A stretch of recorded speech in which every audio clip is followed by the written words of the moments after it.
I just wanted to share something I thought was interesting. After all, now we're probably thinking about connections and interactions with coronavirus and stuff like that. So what about the connections between this shape, this hexagon over here? So let's pick a point that we're going to start with. Let's call it A, where we're starting. And from A, there are 3 points we can't connect to. This point, and of course itself. So we can make the other 3 connections here, here, and here. I'm gonna write down a 3, and then under that I'm gonna write n minus 3, representing this 3 representing the 3 points we can't connect to. I'm gonna put a plus,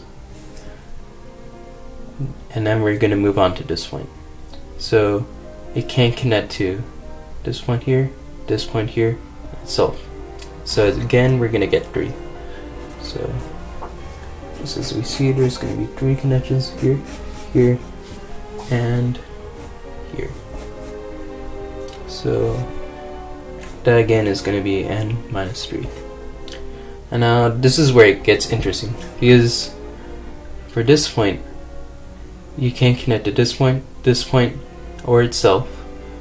And now you can't connect to A because you already had a connection over here. So you're gonna get 2 connections, one here, and then one here. So I'll put 2 is 2, and then n minus 4, representing the 4 points we can't connect to.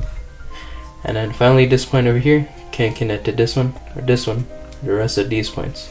So it can only connect to this point here.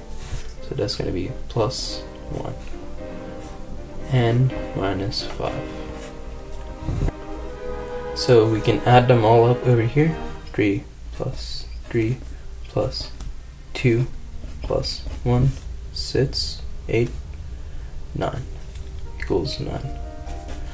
So over here it starts getting into consecutive numbers.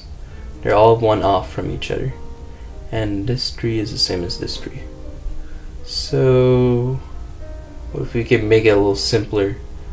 What if we added 1 to this one to make it 4, then 3, then 2, plus 1, and then subtracted a 1 over there.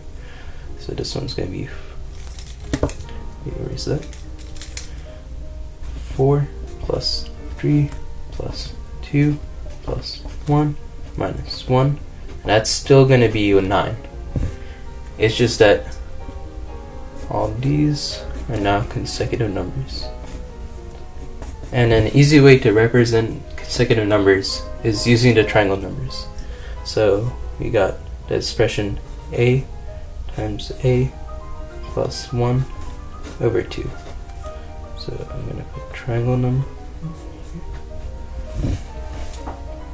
So this expression is going to give us the sum of these consecutive numbers here, and then we'll have to subtract the 1 later. We're going to start with 4. There's a specific reason that it's 4. You can't connect to these 2 points from A. Every point you look at can't connect to the points right beside it. This one and this one for this one. This one, this one, and this one for this one. This one and this one for this one. And this one and this one for this one. So you're always going to have minus 2 with it. That's where we get this 4 from. It's going to be n minus 2.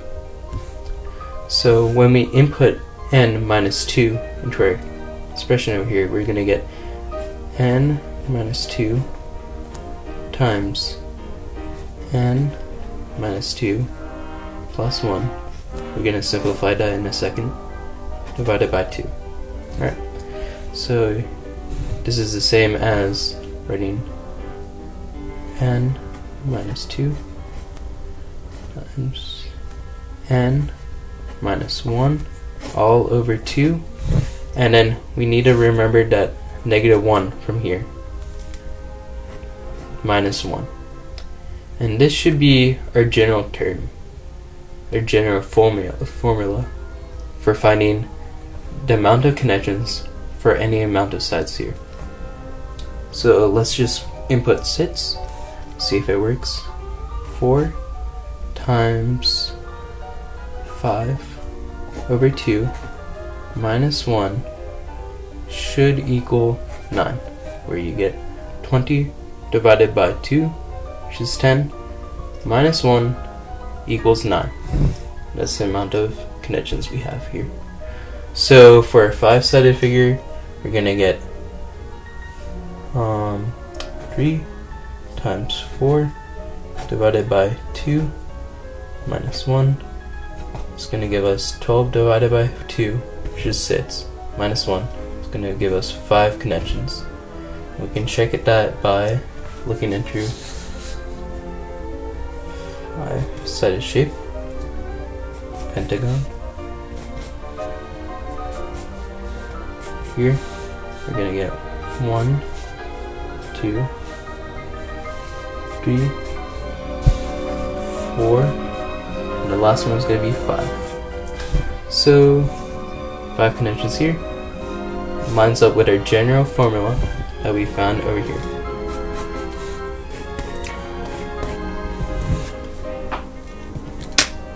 So that was kind of a neat connection between finding the amount of connections over here with the triangle numbers, stemming from the fact that when you've already made these connections, you can't make another one here. So you get decreasing amount of connections over here, or consecutive numbers here.